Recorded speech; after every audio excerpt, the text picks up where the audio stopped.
తిరుమల తిరుపతి దేవస్థానం చరిత్ర తెలుసుకొని మాట్లాడితే మంచిదని ఆంధ్రప్రదేశ్ పశుసంవర్ధక సంస్థ చైర్మన్ గొల్లపల్లి విజయ్ కుమార్ కూటమి నాయకులకు సూచించారు. 1862లో టీటీడీ ప్రాంగణంలో మాంసం విచ్చలవిడిగా తింటున్నందున ఆనాటి కలెక్టర్ బుష్లీ డిక్లరేషన్ పాస్ చేసి ఆర్జీ రామ్ మఠంకు అప్పగించారని గుర్తు చేశారు. 1932లో టీటీడీ బోర్డు ఏర్పడిందని అన్నారు. స్వామి నిత్య కైంకర్యాలు ప్రతి మంగళవారం అన్ని మతస్థులైన బీబీ నాచారమ్మ వంశీకులు కడప నుంచి వచ్చి చేస్తున్నారని గుర్తు చేశారు. అమ్మవారి వంశీకుల ఆభరణాలు ప్రతి మంగళవారం స్వామివారికి అలంకరిస్తారని తెలిపారు. ఆంధ్రప్రదేశ్ రాష్ట్రంలో పనిచేసిన ముఖ్యమంత్రులు వెంగళరావు, పివి నరసింహరావు, జనార్దన్ రెడ్డి, సాక్షాత్తు స్వయంభూతుడైన నందమూరి తారక రామారావు సైతం సతీ సమేతంగా వెంకటేశ్వర స్వామికి పట్టు వస్త్రాలు సమర్పించలేదని గుర్తు చేశారు. జగన్మోహన్ రెడ్డి అన్య మతస్థుడని ప్రచారం చేయడం సరికాదని, నిత్యం జగన్మోహన్ రెడ్డి తన ఇంట్లో గోమాతను పూజిస్తాడని గుర్తు చేశారు. ఎవరు ఎన్ని మాట్లాడినా చరిత్ర పుటలను తెలుసుకొని మాట్లాడితే మంచిదని అన్నారు. ముఖ్యంగా జగన్మోహన్ రెడ్డి అన్య మనసుడని, తిరుమల కొండపై అపచారం చేశాడని దుంబారం రేపాడు. 1862లో పాశ్చాత్య దేశాల వారు తిరుమల కొండని అప్రతిష్ఠ చేస్తూ అక్కడ మద్యపానం, ధూమపానం, అలాగే మాంసాలు తెచ్చుకొని అక్కడ ఎంజాయ్ చేస్తున్న పరిస్థితిలో తిరుమల కొండ మీద వేద పండితులు, పూజారులు అందరూ కలిసి అప్పటి చిత్తూరు కలెక్టరు బ్రూస్లేని కలవటం జరిగింది. బ్రూస్లే ఆ రోజు ఒక డిక్లరేషన్ పాస్ చేశారు. ఫస్ట్ డిక్లరేషన్ 1862లో బ్రూస్లే పాస్ చేశాడు. ఆ డిక్లరేషన్లో ఏమి ఇచ్చారంటే, తిరుమల కొండ చాలా పవిత్రమైనది, వెంకటేశ్వర స్వామి చాలా పవిత్రంగా హిందువులు భావిస్తారు, ఆ కొండ మీద పోయేదానికి అన్ని మతస్థులు డిక్లరేషన్ ఇచ్చిపోవాలని ఆ రోజు ఏర్పాటు చేయటం జరిగింది. చేస్తూ ఆ జీవోలో కూడా ఇంకోటి ఇచ్చాడు.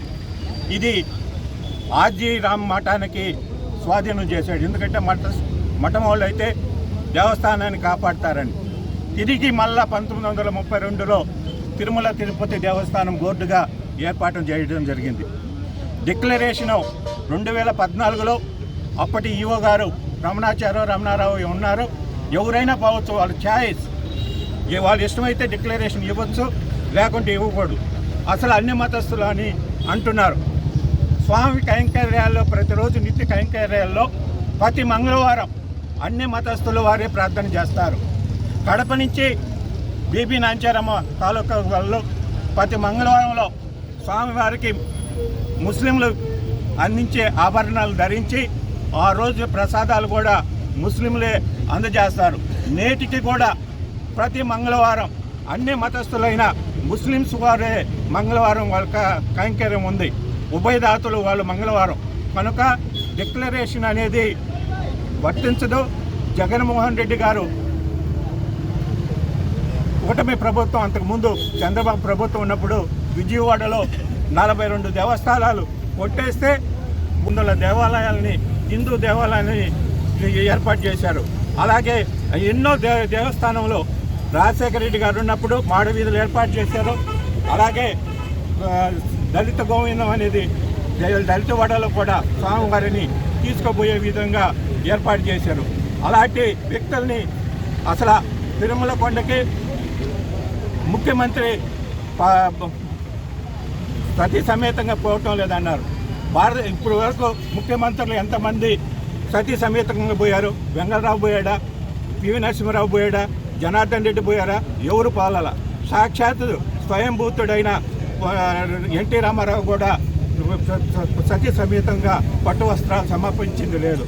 కనుక జగన్మోహన్ రెడ్డి ఇంట్లో నిత్యం కూడా గోమాత పూజ చేస్తారు. వైవి సుబ్బారెడ్డి ఇంట్లో కూడా గోమాత పూజ చేస్తారు. అలాగే కరుణాకర్ రెడ్డి ఇంట్లో కూడా నిత్యం గోమాతకి పూజ చేస్తారు. అలాంటి వాళ్ళని పట్టుకొని అన్య మతస్థుడు జగన్మోహన్ రెడ్డికి హిందువులంటే గిట్టదనేది దుష్ప్రచారం చేస్తున్నారు. ఇవన్నీ ఆపుకోవాలి.